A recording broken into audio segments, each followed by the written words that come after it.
you're a lawyer, but like I talked about before, your genuine interest in the business and the product actually shines through. The best product lawyers are actually invited to meetings because people feel like they're going to add value and they're going to speak up. And it isn't just because they're coming with legal work and legal asks and things like that.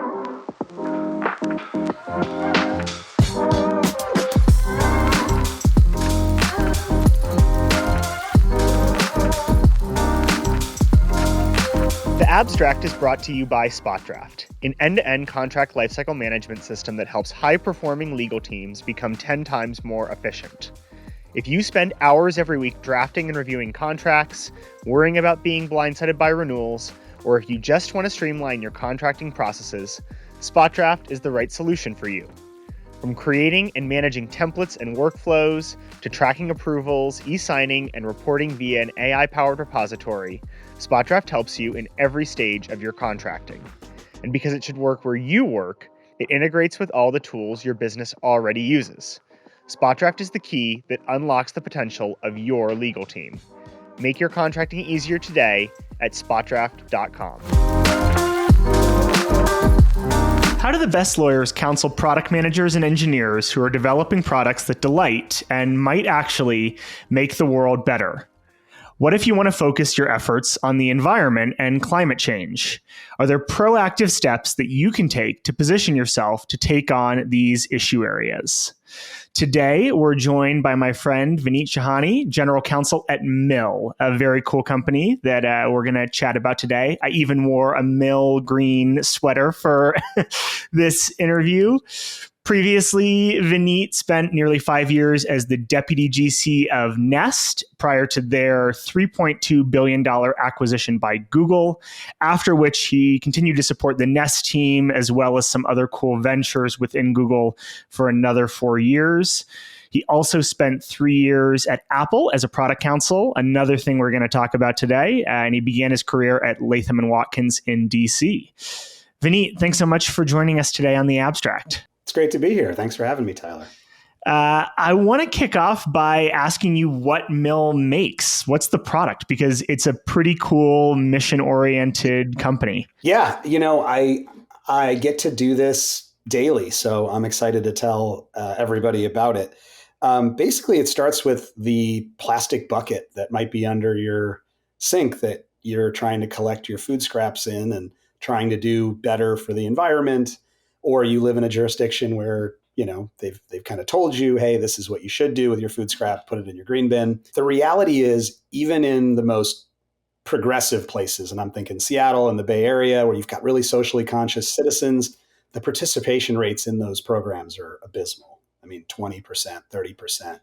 And sort of coming off of our Nest experience that we'll get into later, we sort of saw this as a consumer behavior problem, first and foremost, right? And then obviously a problem for the environment. And so in 2020, as the pandemic was starting, two early Nest people, Matt Rogers, who co-founded Nest, and then Harry Tannenbaum, another early employee, they got together and wanted to go after this with what we learned from Nest to, not only create a better user experience, but hopefully make a difference for the climate. And so what Mill is basically a consumer product for your home, and it dehydrates food waste. So what it does is you put it into the bin like you would put in this stuff previously to a garbage can, and at night it just takes the water out.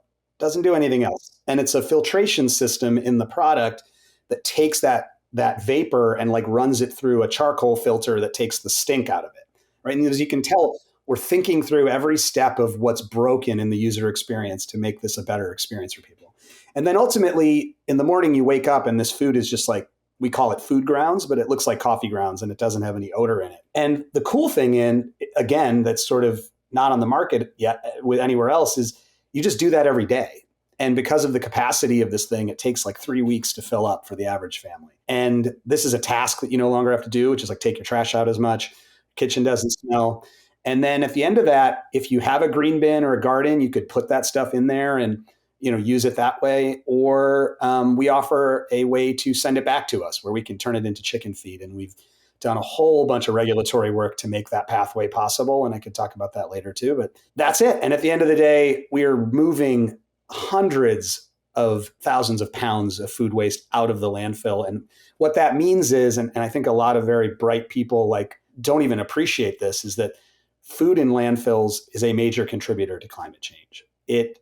When food breaks down underground without oxygen, it breaks down anaerobically. And what happens is that releases methane.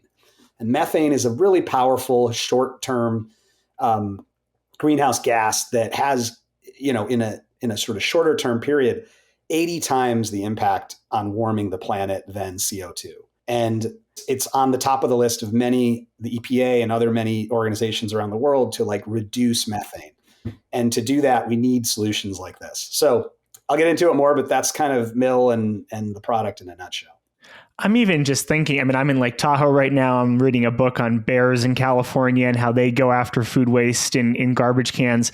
This is something that I should probably have in our house here too, just to keep the bit right. It's pretty amazing. Why is this the product that Mill is building? Why did you decide to start with food and also this sort of direct to consumer model as opposed to probably a number of other ways that you could tackle climate change through a product? Yeah. So look, let's start with food. So we talked about the consumer behavior angle and the fact that like the infrastructure for cities and all of that isn't where it needs to be. But I think another thing people don't realize is food is about a quarter, food and or other organic matter is about a quarter of the average landfill, and which is a tremendous amount. And it's not like it's easy to permit new landfills, and it's not like landfills are something anybody wants in their backyard. So that's one problem. And like I said, that part of the landfill that has food in it is what emits methane and it contributes to climate change. The other thing is if you break down that quarter of the landfill that's food, over half of it comes from homes, because homes, again, have never really had a great pathway. The plastic bucket is it, right? Yeah. And so it's a major problem and contributor. So that's food. And that's why we wanted to attack that first. In terms of why direct to consumer, look, obviously it's something we're very kind of uniquely experienced at with our kind of work at Nest and sort of creating the smart home category and creating Internet of Things and connected devices and all these things.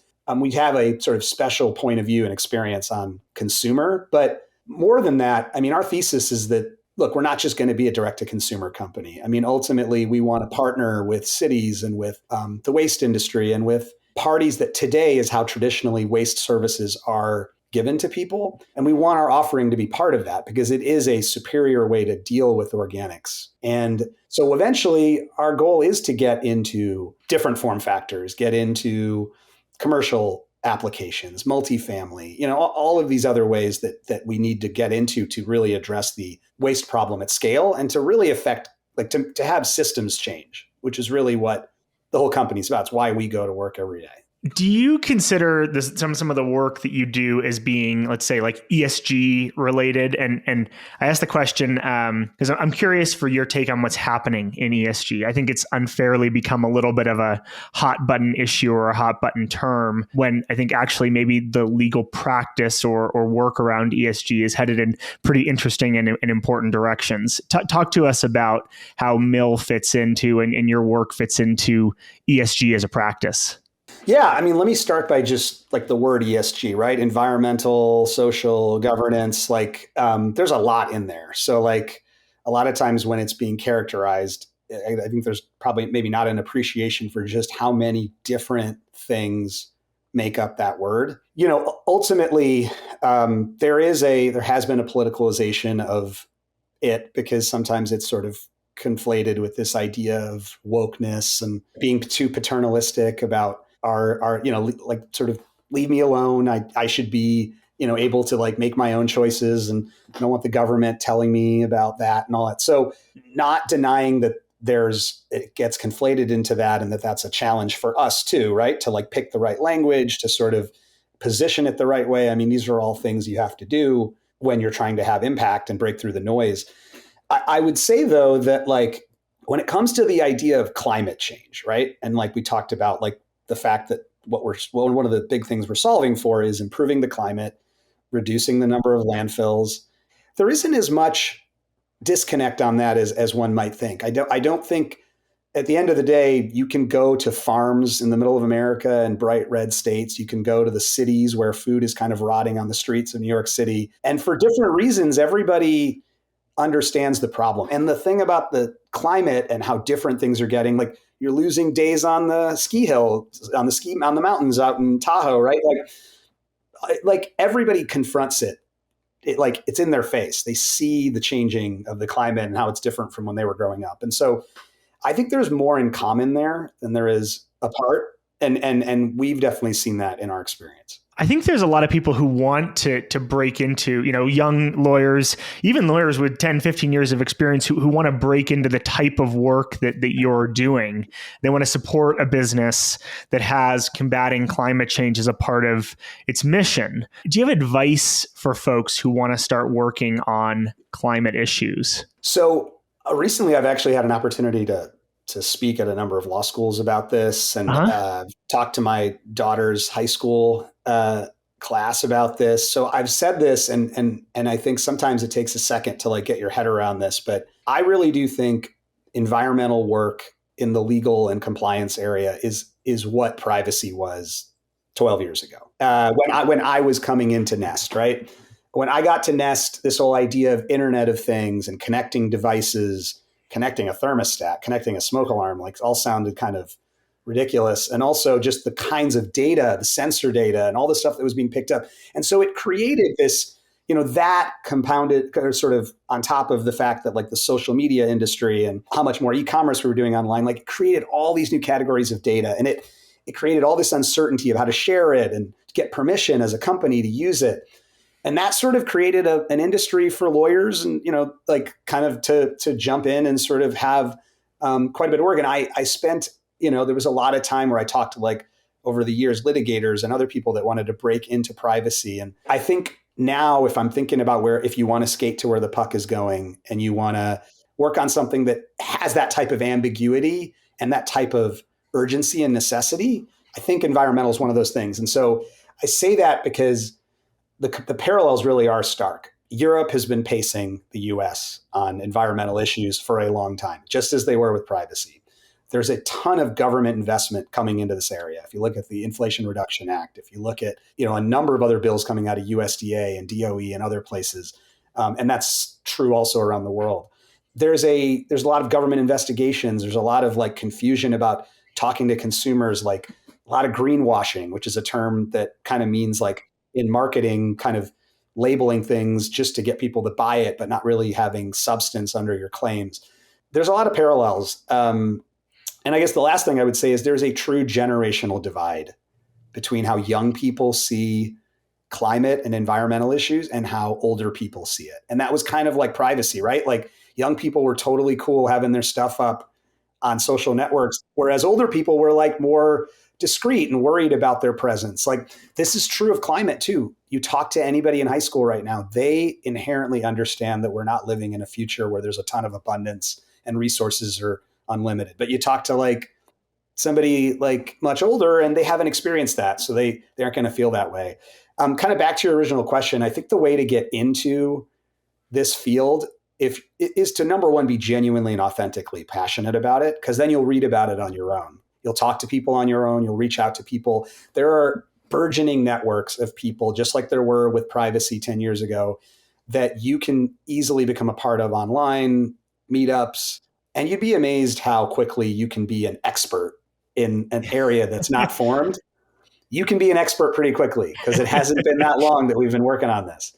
Yeah. This isn't like some sort of thing that has this long history that you have to like catch up to. So that really resonates. I mean, my background was in privacy before joining SpotDraft. And of course, there were folks who had been working on privacy issues and data security issues for 10, 20, 25 years, right? Who, were practicing when the e-privacy directive first came into being. But that being said, everyone was making up their interpretation of the CCPA at the same time, right? And so it really, that idea of it's a space that's still forming. And so you can spin up quickly on it. And if you're willing to sort of read everything that's happening in real time, the history of it may be less important. That really resonates. Yeah. I know you'd worked, you said, with the co-founders at Nest previously, when you were DGC there, and then you ultimately started serving as a sort of outside advisor to them as they were starting Mill. I think that path of advisor or consultant is a really interesting way to transition into a full-time role. Can you talk to us about how you went about that? Yeah. Look, I think one of the things, particularly as lawyers, that we don't do enough of is, we don't develop networks outside of the legal community. Like I'm all in for bar associations and kind of developing your professional community around your law firm colleagues or what have you. I think those are important things. I think I still participate in a lot of those things. But the reality is, like, a lot of times, some of the most interesting career moves come out of being connected to creative people, entrepreneurs, designers, engineers. Like, you really have to maintain those networks and build those networks and go to events where they've never heard of any of your legal credentials. You have to kind of decredential yourself a bit and find common ground on tech or on product or on things that, like, really make you kind of force you to, like, be, genuinely kind of have a conversation that's outside of the legal realm. So for me, I always developed those strong relationships at Nest. I was obviously a lawyer and had to do lawyer things, but, like, I would hope people would kind of say that, hey, I didn't really think of him. Like, he kind of snuck up on me with the lawyer stuff. Like, I actually really saw him as a colleague and like uh, someone that was like someone we could trade ideas about everything on together. So for me, I maintained that relationship with Matt and Harry, the two founders of Mill, and when they were coming around to doing it, I was there for them, and we were talking about all the different ranges of things that we could do. And so, yeah, of course, I did some of the legal stuff, and I did all that. But I made the, I think I had the relationship, and then I think the other thing more broadly was, and I've now do this for other companies. I've sort of an advisor for a number of startups. I make the ask. Like, I think sometimes, like, lawyers are a little demure and they feel like they're just counseling and they're just giving advice, and it's weird. Like, the law firm lawyers have no problem asking for like $1,200 an hour and sort of that's the business model. But you're in the in-house world, and you just kind of feel like from there on out, you don't have a value to your hour. And I mean, in theory, maybe you don't at a company because we don't record things that way. But in the real world, you continue to be somebody, I think, that should think about your time as valuable. You should make an ask.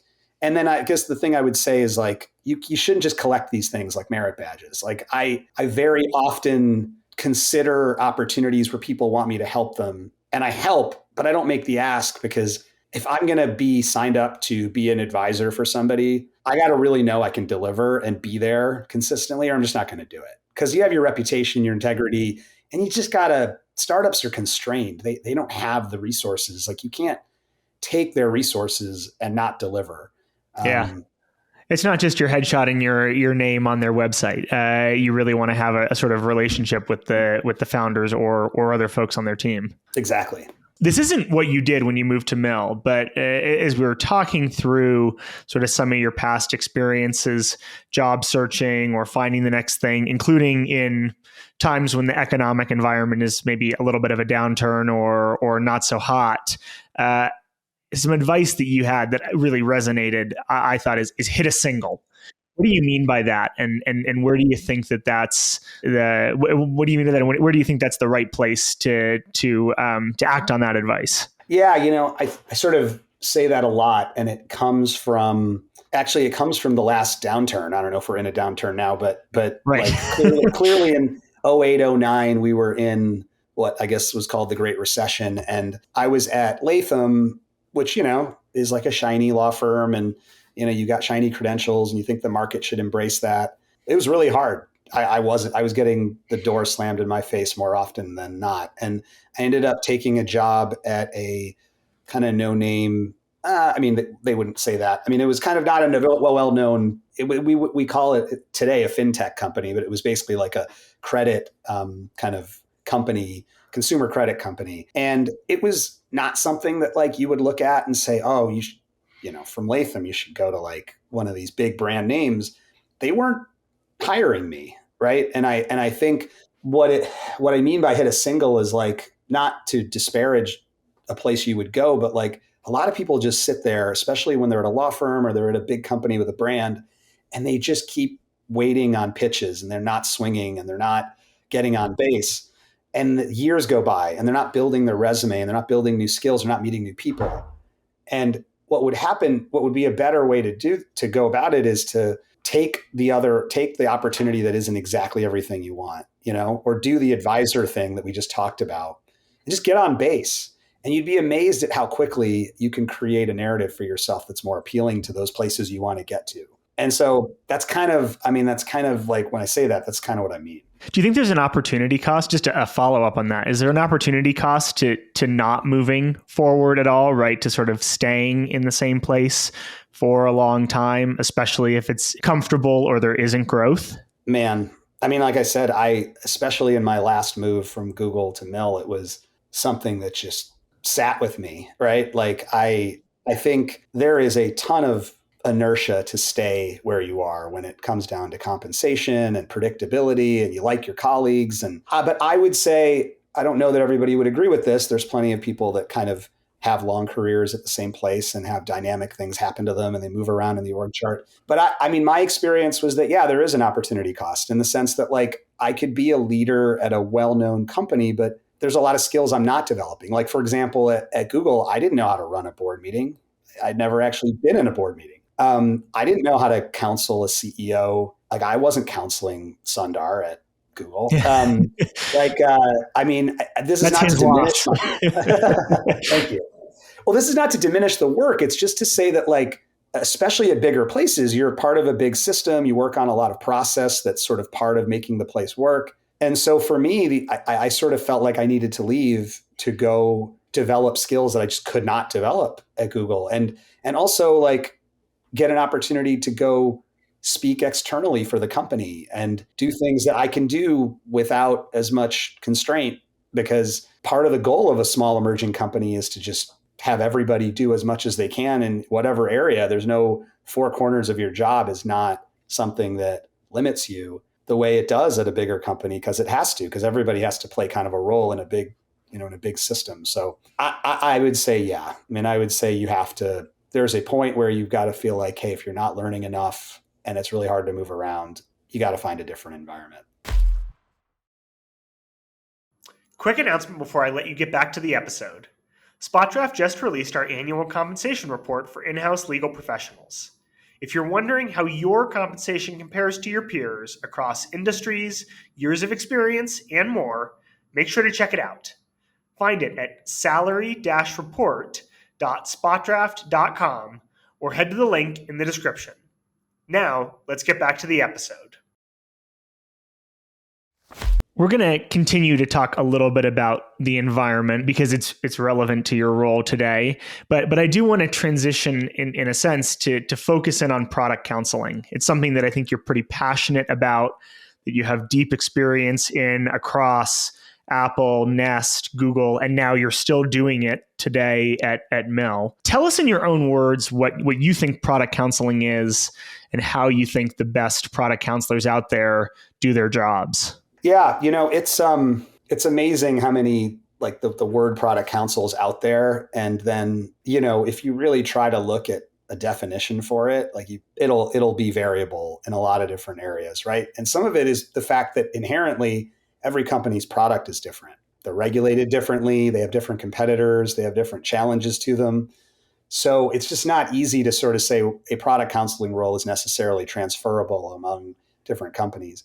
But I mean, at its core, I think the term product counsel came out of Google in the sort of 2004 or 5 timeframe, kind of out of this idea that, like, hey, we really need to embed lawyers into the development process of products. We can't wait until the product's kind of done being developed and then get lawyers to kind of react to it, because these are decisions that you can't just like change. At that point, you're kind of stuck with how it's done. It'd be a tremendous amount of investment to unwind it. So I think that's sort of the history of product counseling and where it came from. I mean, for me personally, at Apple, we didn't use that term back when I was there, but I did a lot of it. it started with the iPhone. At that point, it was iPhone 4, that generation, so long ago. But like, it was basically being embedded with the product teams, the marketing teams, even the engineering teams, and being in those documents that create these products, that kind of create the plans for how we're going to develop and market and talk about the product, and commenting on that along the way, right? And I think there are aspects of privacy, competition, marketing compliance, product safety, and you sort of inherently you're a lawyer, but like I talked about before, your genuine interest in the business and the product actually shines through. The best product lawyers are actually invited to meetings because people feel like they're going to add value and they're going to speak up, and it isn't just because they're coming with legal work and legal asks and things like that. So I mean, that's product counseling. And at Apple, it was a wonderful time when I was there. This was when I got to Apple, I had a BlackBerry, if that tells you anything about how not inevitable Apple was at the time. And I really Uh-huh. was there during this golden era of like building up the supply chain, doing some really cool acquisitions that were foundational to the roadmap of the company.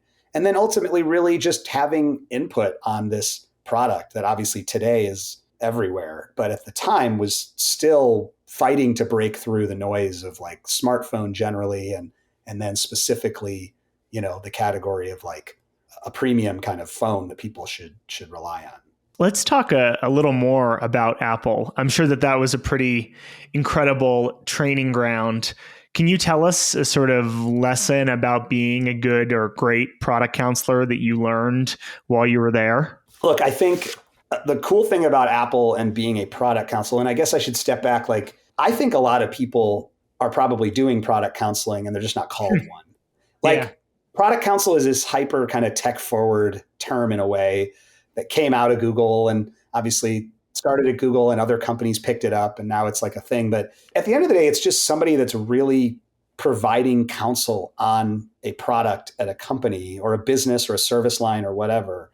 And they're issue spotting and they're like calling out risks before they become risks. And then ultimately, when the product, this is in the development stage, they're doing all this. And then when the product hits the market and you have questions about the safety of the product, or do we need to, when we update the app, do we need to do different things to tell the consumer about changes that have happened in regulation or et cetera? You're like a keeper of the precedent. You understand how to counsel that at that time. I would say, I worked on several generations of iPhone at Apple and I saw different acquisitions that I worked on. I did mostly what I would consider commercial work. Like I was doing mostly deal work at the core. But all of that was additive, seeing multiple generations of phones, working on a lot of different contracts in the supply chain and in M&A. That was helpful in being in meetings where we had to make decisions on how we talk about the phone, how that fine little print that people usually click through really quickly, like what it says and what kinds of disclaimers we might have to make in marketing. Like all of that was just part of being part of this ride of seeing everything from development to execution. And then once you see that once, you're so much better the next time the product comes out and you have to do it again. When you were making the transition from Apple to Nest, startup ish at the time, it ends up being acquired by Google, which we'll talk about in a very large acquisition. I'm curious if there were anything in particular that you felt like you needed to unlearn from your time at Apple, stepping into what I would expect was a somewhat different sort of work environment at Nest. Yeah, I mean, look, the first thing is like, and I had a great GC at Nest. He was former Apple and like to this day, one of the great mentors. And I had great mentors at Apple too. But there's a loneliness to a small company. You lose all that camaraderie that's there in a big legal department and the idea sharing and the ability to be like, oh, we have a European issue. Oh, we have a European legal team, so we should talk to them. Um, and you have a big fat, budget for outside counsel, and you have, just all these resources. I mean, for me, luckily, the move from Latham to the small fintech company I talked about was another place where like I had to kind of just pull up my bootstraps and just sort of like do it all myself. And I think that's kind of the way when you walk into a Nest or to any startup, like there may not even be an NDA template. You gotta you got to go create all those, and you can't go ask a law firm for everything, because the spend is very real and visceral when you get the bill, and you have to think about it in the context of everything else you're spending on and how hard it is to raise money. So I think the environment was really about needing to get creative, needing to like be resourceful and find resources efficiently and inexpensively. And the last thing I guess I'd say is like, I don't know, in big organizations, there's just the drive to be perfect at something and do something 100% correct. I think more often than not, if you're at a startup and you're doing something 100% correct, you're not doing it well, because you've over sharpened the pencil, and you don't have enough time to do that. Like you could do 80%.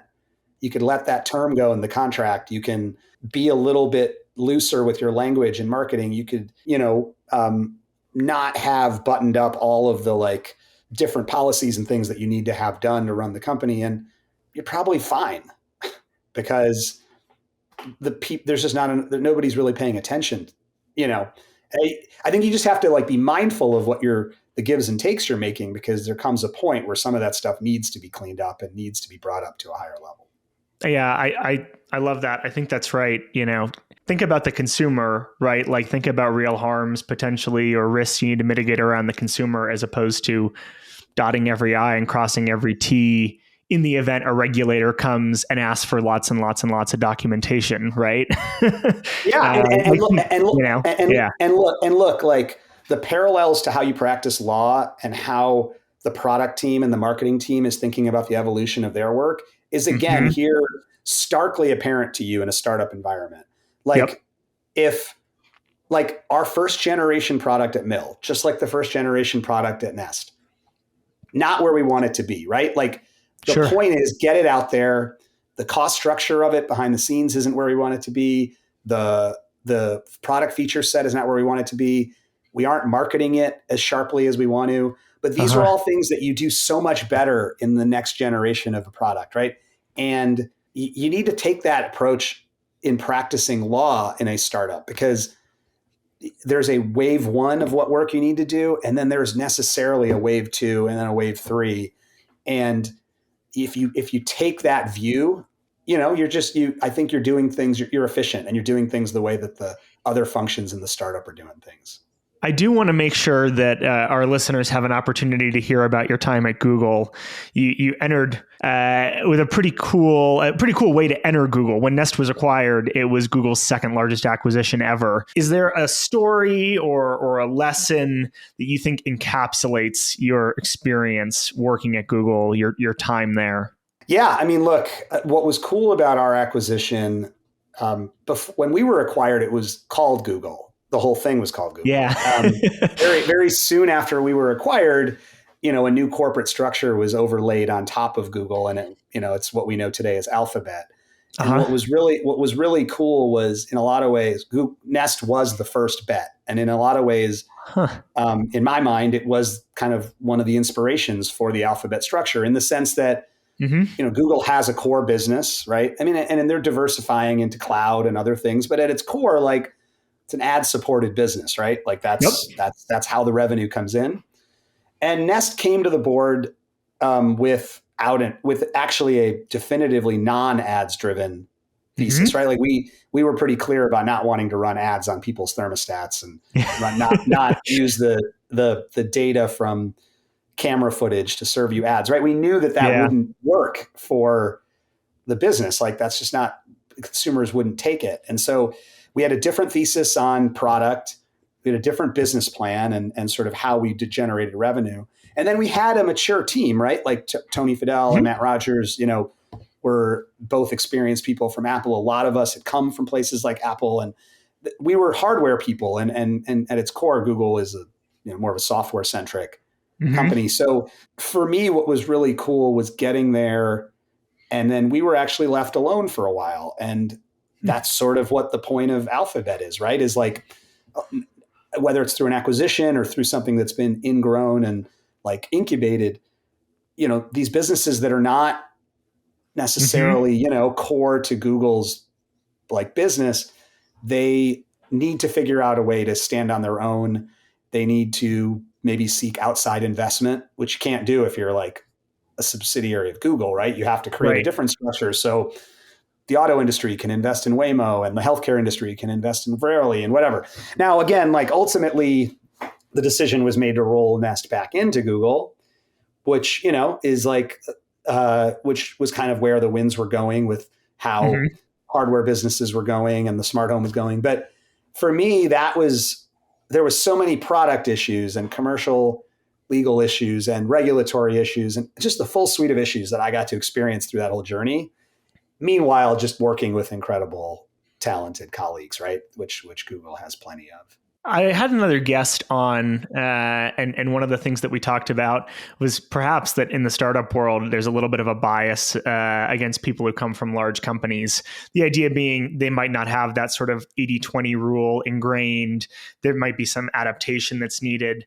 I just want to highlight that sounds like your experience at Google actually turned you into a little bit of a generalist or prepared you very well for taking on the GC role at Mill.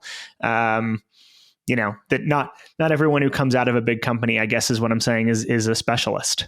Yeah, look, I think that there was absolutely a lot of skills that you get at Google in terms of like being comfortable with complexity, being Uh-huh. comfortable with working through a process, getting obviously just challenged by super smart people. Yeah.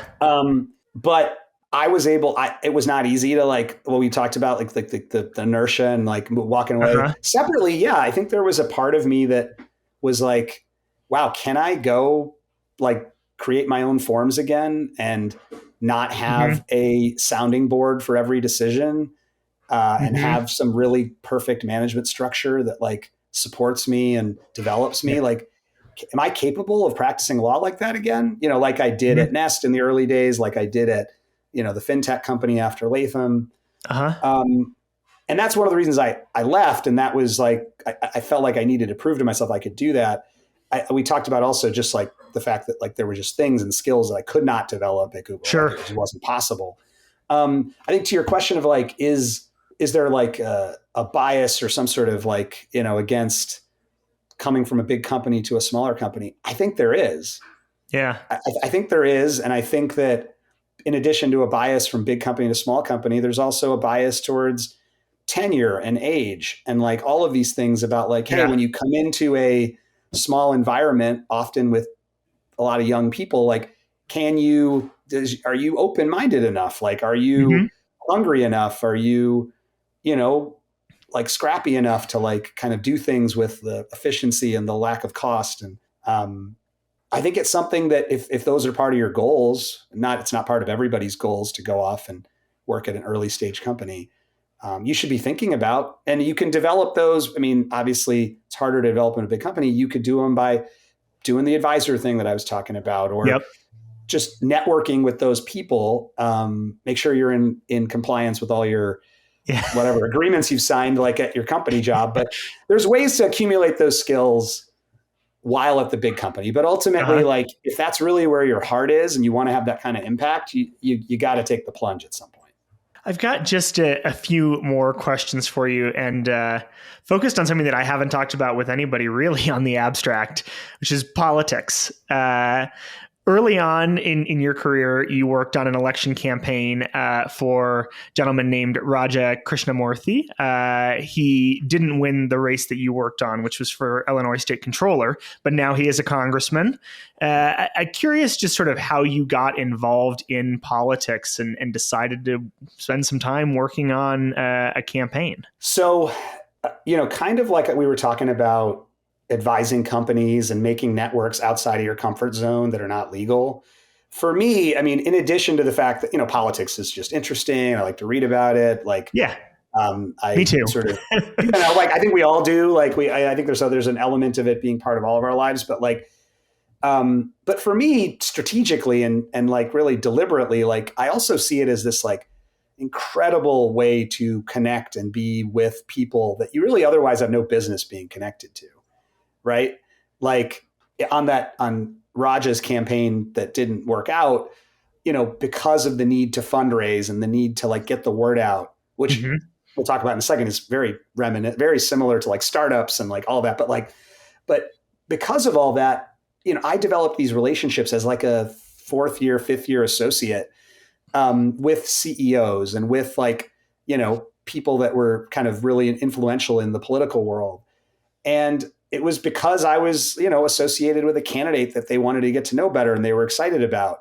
And I think this is like kind of for me, both a way to scratch a like itch in terms of how much I enjoy politics, but also a way to expand a network and a skill set and think about things that map to startup life actually. And it has been Yeah. hugely additive for me in being comfortable taking risks and doing things in the startup world. Do you still do any volunteering or fundraising for any candidates? I'd say like there are people I've met along the way in the political world that I like still want to support, and I do. Uh-huh. And a core part of the job I do right now is policy and influencing policy because Hmm. the world of waste is highly regulated, and there's things we've had to do in that arena. There's things we've had to do in the sort of ag arena around creating this feed ingredient. And so I'd say I get involved politically, sometimes for the sake of the company, sometimes because of personal relationships. But in general, I think the startup stuff just occupies enough time. There's not a lot left over. I've never asked this question on the podcast before. Would we ever see you run for anything like local school board or even something more? I mean, never say never, but I will tell you, like, one of the things you learn if you've done a few campaigns is just how much campaign finance Yeah. is part of it. Like to see people I know we're doing it for the right reasons, but like they have no choice, right? Like they'll go take a vote on the Hill, and then like in the same hour they'll run across the street to a dingy call center because you Yeah. got to separate the political Yeah. work from the campaign work, and they'll go and be dialing for dollars, right? And just like filling up their chest. So if we got some form of public financing, like I'd be more likely to run. But Mhm. for now, I think I'm more likely to be in the sort of guy behind the guy, guy behind the gal kind of, Yeah. situation. As we start to wrap up, Vineet, I've just got one more question for you, something that I like to ask pretty much all of our guests. If you could look back on your days as a younger lawyer, or maybe at Latham, just getting started, what's something that you wish you'd known then that you know now? I think the thing about being young and enjoying success when you're young, whether it's like getting into a school you want to get into or getting a job you want to get into, is like you sort of feel like things are always going to be linear. Like there's going to be this just trajectory that you're going to follow, and you're going to spend X amount of time doing one thing, and that's going to lead to the next thing and then the next thing. And what you can't account for and you can't appreciate until you live it is that the market, life, like all these things that are not really out of your control, they intervene.